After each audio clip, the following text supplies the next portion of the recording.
Olá, instrutor, seja bem-vindo a um vídeo aqui no canal onde você vai conhecer as estratégias e todo o passo a passo que a Roberta Torres criou, o caminho que ela passou entre erros e acertos para chegar ao nível que ela está hoje.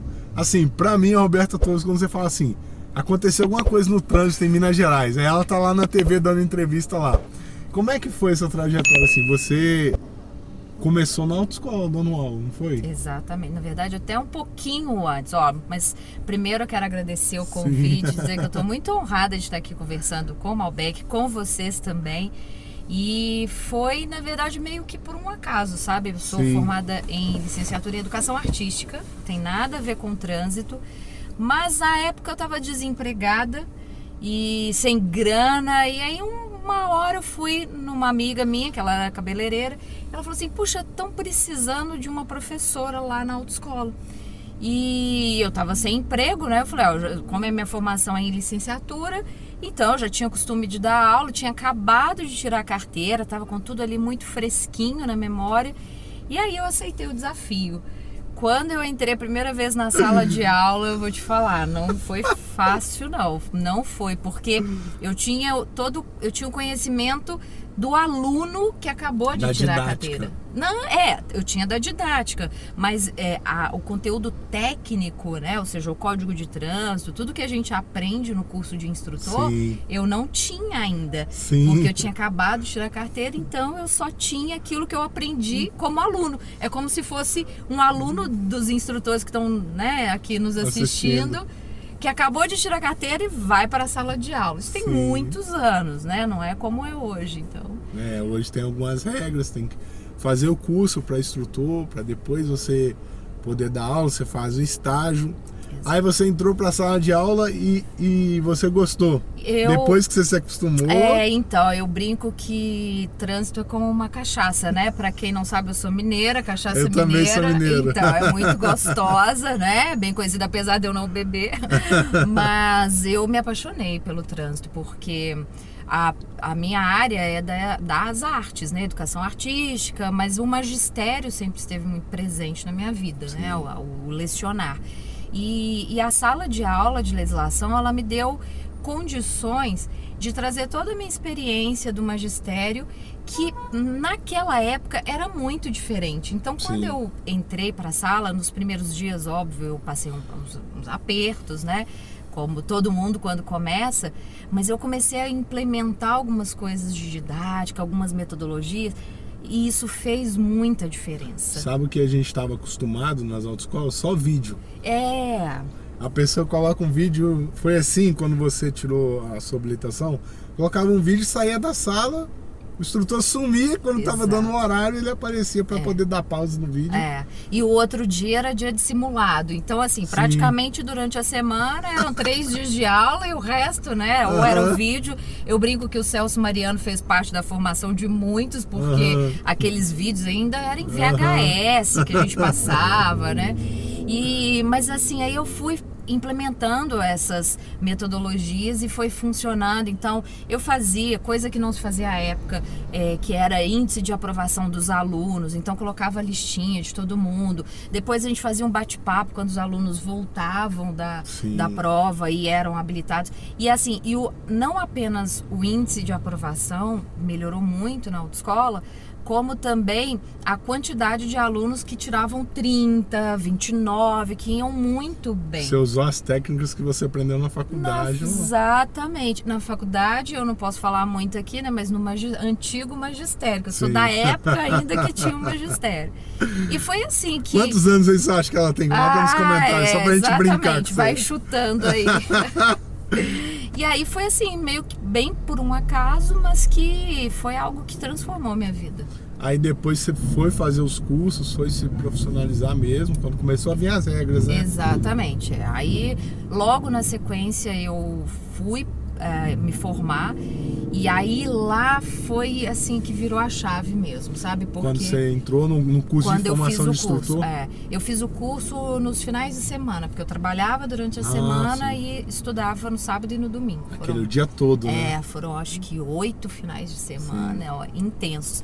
Mas foram 8 finais de semana muito preciosos, assim, porque Eu aprendi muito, os professores, né, do Centec, posso falar aqui, não tem problema, fiz lá pode também, fazer melhor, a propaganda aqui, mas são meus amigos hoje, os professores muito bons, e lá eu descobri mais ainda, né, que o tema trânsito, ele era um tema muito amplo e que dava uma oportunidade muito grande pra gente. É isso que eu ia falar. No trânsito você pode falar de meio ambiente, você pode falar de primeiros socorros, você pode falar de direção defensiva, que é o que eu mais gosto, assim. E lá foi onde eu tive a primeira oportunidade também de apresentar uma aula. Aí eu escolhi aquele acidente que teve aqui no anel, onde o cara do bitrem nem sabia usar o freio motor. Sim. E ele saiu e engavetou em vários outros carros que estavam lá no final ali, onde sempre acontece acidente ali, né? Aí eu escolhi aquilo ali, fiquei o final de semana todo estudando todos os vídeos que tinha na internet, montei a aula. Aí cheguei lá, o pessoal estava muito nervoso para poder apresentar a aula, né? No Rio de Janeiro hoje também se tem essa aula, só que tem que apresentar para os examinadores do Detran. Então, cada vez vai ficando um pouquinho mais difícil, né? Você tá vendo que a evolução das coisas vai decidindo quem realmente está preparado para poder dar aula, né? Exato. E apresentei a aula, aí no final todo mundo me aplaudiu. Vou falar igual o Flávio Augusto agora, ninguém tinha me aplaudido antes da vida. Quando todo mundo bateu palma, assim, no final do curso eu falei, cara, eu tenho que fazer isso mesmo. Que legal. Se eu conseguir fazer isso aqui, para um monte de profissional, que tem gente lá que já é motorista de carreta, né? Tem gente que vai fazer o curso para instrutor, mas que ele já é muito profissional em outra área, ele vai fazer o curso de instrutor porque ele não quer mais daquela área, quer mudar. Falei, gente, se tem motorista de caminhão, motorista de ônibus, motorista de carreta aqui me aplaudindo, é que, poxa, eu acho que eu levo jeito para explicar alguma coisa desse negócio aqui. Exatamente. Aí que eu comecei também a me apaixonar. Falei, nossa, esse negócio aqui, cara, é incrível. E o trânsito, ele dá essa possibilidade, né, para quem gosta mais de estudar. Então, a área acadêmica, ela é muito vasta, né? Ou seja, tem muita coisa ainda pra gente descobrir aqui no Brasil, para estudar. A prática, o que você faz, né, o trabalho que você vem desenvolvendo de levar informação, de falar com as pessoas. Então, assim, tem várias formas. O próprio instrutor que está lá, né, ministrando. Eu fui, depois que eu terminei toda a minha formação, eu continuei na teoria, mas eu queria ir para a prática de direção, né? Por vários motivos. Acho que um deles, não era o principal, mas um deles é porque normalmente o instrutor da prática é mais valorizado do que o teórico. Eu fiz o inverso depois que eu comprei a autoescola, sabe? Eu comecei a valorizar, porque assim, de maneira igual, à medida que o instrutor dá mais aula, naturalmente ele acaba recebendo mais, por comissionamento e tudo mais. Mas o instrutor teórico tinha uma valorização muito grande, porque ele precisa também estar em constante aperfeiçoamento, estudando, porque o aluno, ele questiona muito. Sim, ele faz as perguntas. Faz perguntas e às vezes o aluno quer fazer a pergunta exatamente para ver até onde o instrutor sabe, o que ele não sabe. Então, já aconteceu comigo assim, em sala de aula, né? Eu tava mostrando a imagem do motor e as partes do motor. Aí uma aluna, que ela já morou até nos Estados Unidos, ela falou assim, explica sem olhar para a imagem. Ó, eu não sei desenhar muito bem, mas eu vou pegar aqui. Eu desenhei o motor, expliquei para ela. Ela, realmente, você sabe mesmo. Olha, isso mas tem aluno que ele fala assim, um amigo meu foi parado sem habilitação, isso aqui. Aí começa as perguntas para ver. Então o aluno tem muita curiosidade, ele vai fazer muitas perguntas. Agora, sobre o que você estava falando de várias outras áreas, você pode trabalhar com recursos de multas, pode trabalhar com aula teórica. Sim, você pode ser um palestrante, exatamente. Treinamento em empresas. Treinamento para habilitados, né? Treinamento para habilitado, que é o meu caso. Conteúdo digital, que também eu faço. Assessoria, consultoria. Por que não uma consultoria? Por exemplo, tem instrutores que estão estudando sobre como comprar carro usado, como avaliar tipo carro personal usado. Drive. Exatamente, né? Ou também uma das coisas que eu falo, que eu tenho vários caderninhos de ideias, né? Às vezes eu acordo durante a noite, eu tenho um do lado da minha cama, acordo à noite, depois para entender a letra é difícil, mas tudo bem. E aí, uma das coisas, né, que eu tinha lá de ideias, assim, era que porque o CFC, depois que eu comprei, que eu adquiri, é num bairro aqui em Belo Horizonte, que é um bairro muito nobre, Sim, né? eu sei. Então tem um número muito grande de pessoas que têm motoristas particulares. E aí eu tinha desenhado um projeto que era capacitar os motoristas, os motoristas dessas pessoas que moravam no bairro, os antigos chofés, né, que se falavam. E então, assim, tem várias formas, né? Essa parte que você falou é interessante porque eu também dirijo ambulância, né? E eu via motorista novo que chegava para dirigir ambulância e às vezes a técnica de enfermagem estava em pé fazendo uma manobra ali para tentar salvar o cara, e o motorista que tipo dava um freadão. Aí quando andava comigo falava: nossa, você dirige assim, nem parece que o cara tá andando e tal, porque ele não tem aquele treinamento de poxa, você tem que se lembrar que tem uma pessoa que tá fazendo uma manobra dentro do carro, com o carro andando, e você não pode frear assim, você não pode virar assim. Sim. Porque realmente ele não tem a consciência, ele não tem treinamento para aquilo. Eu avalio muito a condução de motoristas de aplicativo. E é impressionante. No Rio de Janeiro, eu sou do Rio de Janeiro. Ave Maria, não. Eu tava com uns amigos lá de Goiânia, Brasília, Rio Grande do Sul, eles andaram em aplicativo no Rio de Janeiro. Eles chegavam no evento assim, né, no evento para instrutores lá no Rio, chegava assim branco, falava: o que foi? Nossa, o cara avançou 3 sinal ali, vi um ônibus. Meu Deus! Cabelo em pé, né? Gente, é impressionante. Isso é outro tipo de treinamento, né, que pode ser oferecido para motoristas. Sim. Por mais que sejam motoristas profissionais, né, não se tem uma formação. Na verdade, hoje, a cada dia que passa, os aplicativos estão exigindo menos, infelizmente. Mas eu avalio muito, é claro que é importante a limpeza, é importante o cara ser atencioso, né, mais cuidadoso, mas eu avalio muito a condução dele. Sim. E por vezes a gente percebe, né, quando o carro tá indo para um lado, para outro, assim: meu Deus, você tá levando o quê? Tá levando porco? Tá levando bicho dentro do carro? A gente tem um né? exemplo. Eu acho que quando você tá num patamar muito acima, você tá um eixo fora da curva, você é muito conhecida, mas na época que você começou lá, você ouviu alguns instrutores falando assim: ah, não, larga isso, não, essa profissão não vale a pena. Desde aquela época já tinha gente reclamando, né? Sim, no próprio curso de formação de instrutores eu ouvi muito isso, né? Porque assim, é muito mesclado, então tem muita gente do interior, tinha muita gente daqui da cidade também, de Belo Horizonte, né? Tinham proprietários do CFC, e à época eu tava como instrutora, então tinha aquele duelo, né? O proprietário você fez o de diretora também, né? Depois eu fiz diretor geral, diretor de ensino, examinador, fiz toda a formação. E aí acabei tendo contato muito, e é engraçado, né?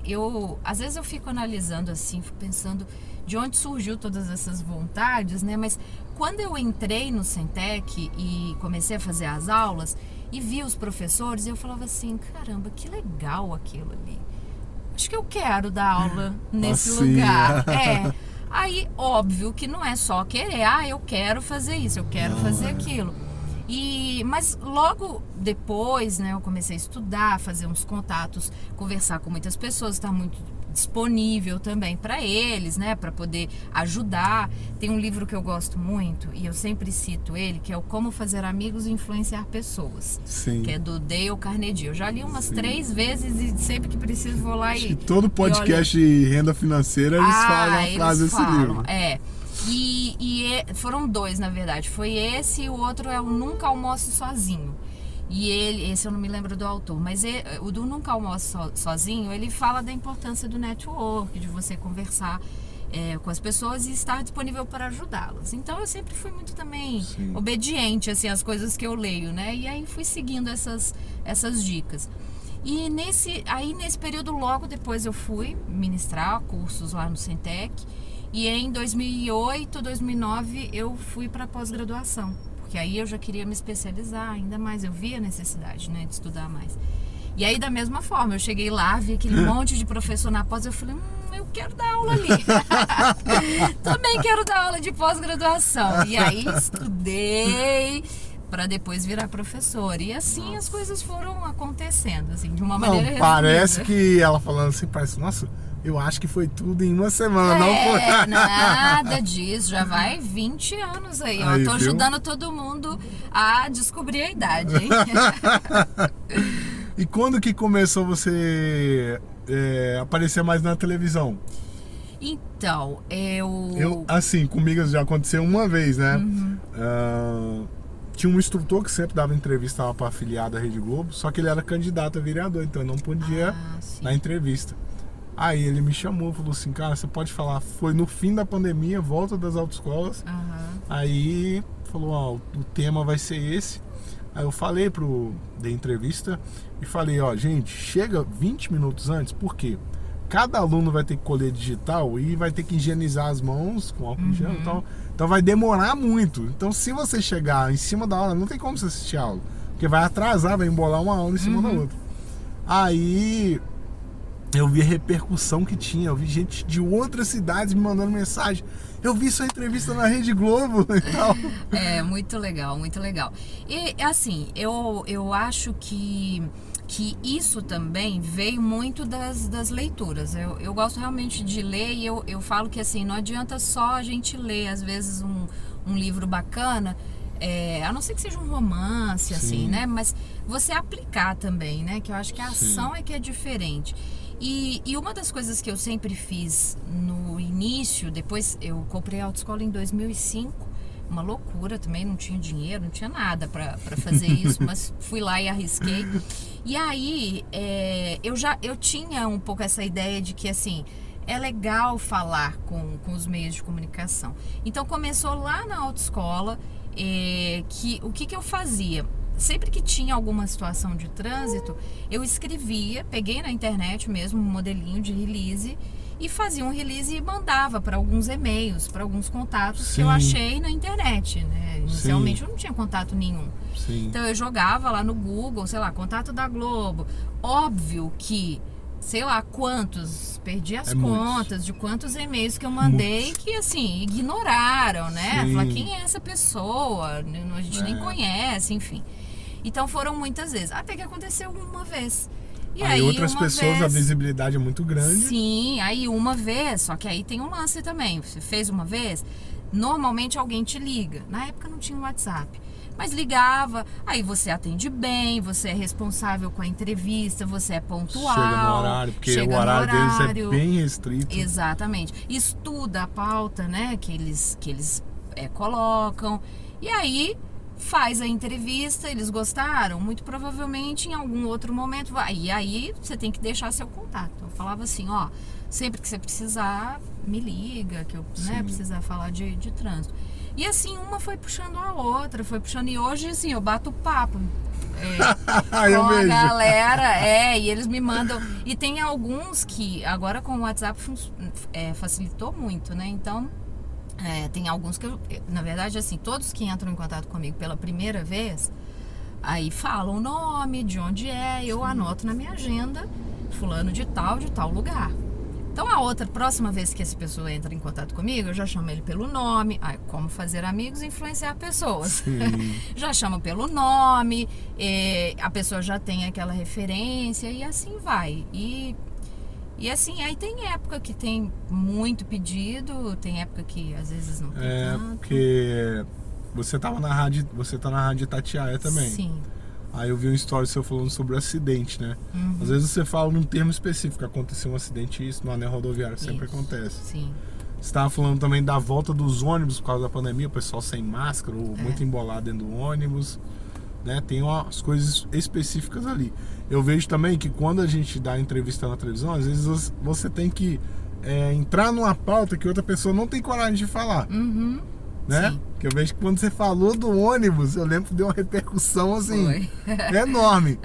Porque quando você dá uma entrevista, naturalmente você vai desagradar alguém. Alguém não vai gostar. Sempre você vai desagradar. Porque se você falar, mesmo que seja do cara que anda em alta velocidade, e aí você fala isso, tem um cara que anda em alta velocidade, vai falar assim, essa mulher não sabe de nada. Quem é ela? Ainda mais por ser uma mulher falando, o preconceito é grande. Exatamente, né? Quem é você? Então assim, é natural, isso vai acontecer. Em alguns casos, a gente pisa no calo de algumas pessoas, né? Sim, O povo de órgão de muitas. trânsito, às vezes, fica chateado, né? Porque eu sempre falo, como eu não sou de órgão de trânsito e não tenho... Essa questão, você não tem rabo preso com Não ninguém. tenho, então assim, eu sempre falo, olha, o órgão de trânsito, ele é responsável por zelar por um trânsito seguro. Isso é uma premissa básica do Código de Trânsito Brasileiro. Então não é favor nenhum Não é pra o agradar trânsito ninguém. ser seguro. É É obrigação. obrigação deles, né? E assim, eu não tenho problema para falar isso. Você Ainda teria bem. coragem?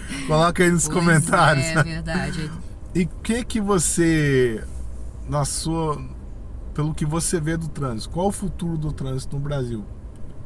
Coisas boas que podem acontecer, ao seu ver, assim. Então, eu acho que ainda vai levar muito tempo para a gente chegar na automatização completa dos carros, até porque existem 5 Sinais fases. inteligentes. Sim, mas eu digo a automação total, ou seja, você entrar dentro do carro, como a gente já vê aí os carros autônomos, você entrar sim. dentro do carro e você vai Falar, eu daqui quero até- ir pro estádio do pro Mineirão. Rio de Janeiro, Ah. aqui você vai lá trabalhando e tal. Isso daí, para chegar, eu não sei, sinceramente, se a gente vai chegar a ver isso assim no Brasil tão facilmente. Porque não é só o carro que precisa ser autônomo. Você tem que ter uma série de coisas na engenharia, na via, né? Que complementam isso. Mas a cada dia que passa, os carros estão ficando mais seguros, né? E eles contribuem inevitavelmente para a redução, sim, da mortalidade, porque se você tem um sensor de estacionamento, você já evita airbag lateral. um airbag, você tem um sensor lateral aqui também, ou seja, são vários elementos, mas que a gente precisa falar, isso hoje não está acessível a todo mundo. Sim. Né? Você pega um carro chamado hoje de carro popular. 70 mil reais. Onde se viu, né? 70 mil reais um carro popular. E aí, quanto mais itens de segurança que você vai colocando, mais caro o carro vai ficando, né? Então a gente ainda vai levar um tempo maior. Eu acredito muito e defendo muito a educação para o trânsito nas escolas, até porque... Sim, eu vi o projeto que você mostrou. Eu sou autora de um material e de tudo que eu já estudei, tudo que eu já li, né, sobre trabalhar o tema trânsito desde da educação infantil, ensino fundamental, ensino médio, é algo que a gente vai conquistar um trânsito melhor no futuro. Né? Que eu aprendi no Centec, um professor lá, é o seguinte, que o pai leva o filho para a escola e ele para num local proibido para o filho descer, bem rapidinho. Não, só vou parar aqui pro meu filho descer.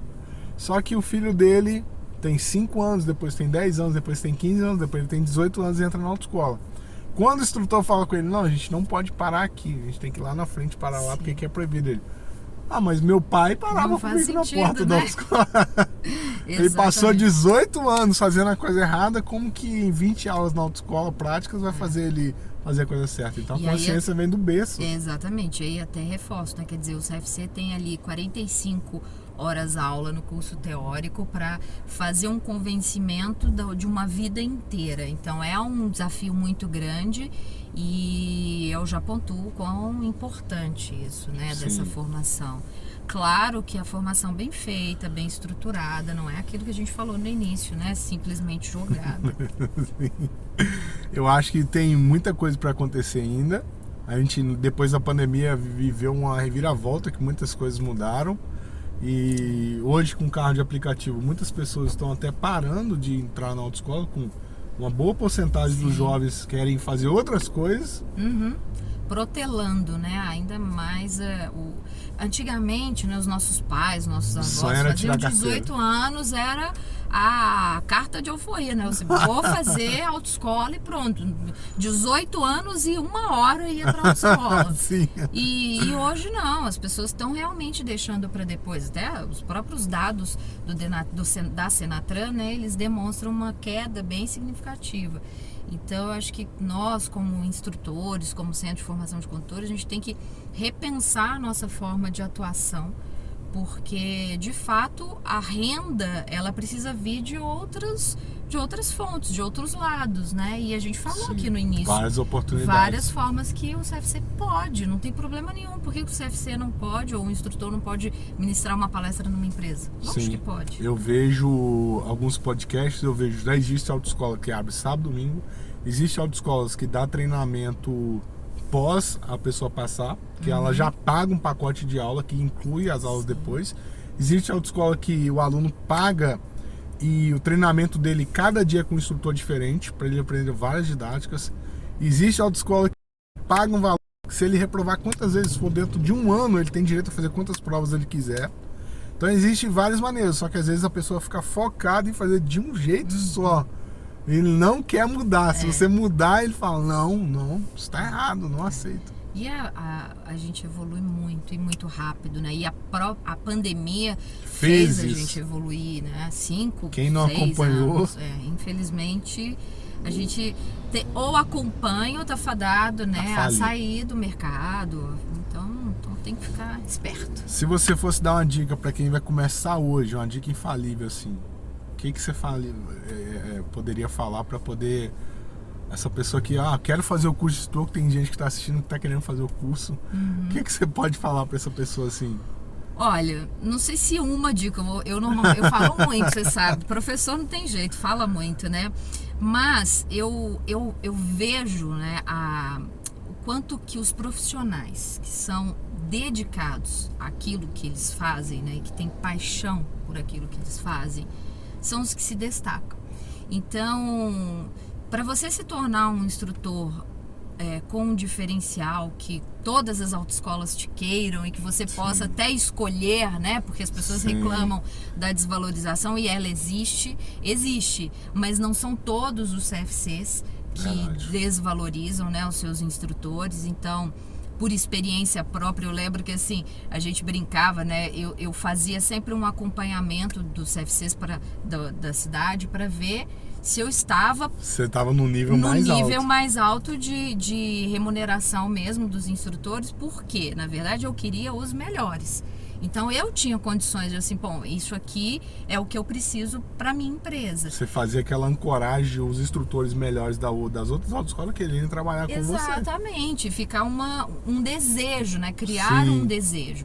Então, para o instrutor, ele precisa criar o desejo nos empresários, né, de CFC, de tê-lo como instrutor. E para isso, né, claro, a primeira coisa, a gente precisa ter paixão por aquilo. Eu tenho certeza que se eu te perguntar aqui, né, vamos virar o jogo, vamos fazer uma entrevista. Tenho certeza que se você é apaixonado pelo que você faz. Sim, eu amo dar aula, cara. Então, e é isso. É você ter brilho nos olhos, né? E não adianta só entrar porque alguém me falou que eu vou ganhar dinheiro, que eu vou dar voltinha no carro. Não adianta. Que eu vou ficar com o carro no final de semana. Não mesmo, né? Você precisa gostar do que você faz e fazer bem feito. Independente, principalmente para quem está começando... talvez sim, no início, poxa, quantas palestras eu já dei de graça. Sim. Quantas vezes eu já fui em lugares, né, para falar e para ceder o meu tempo.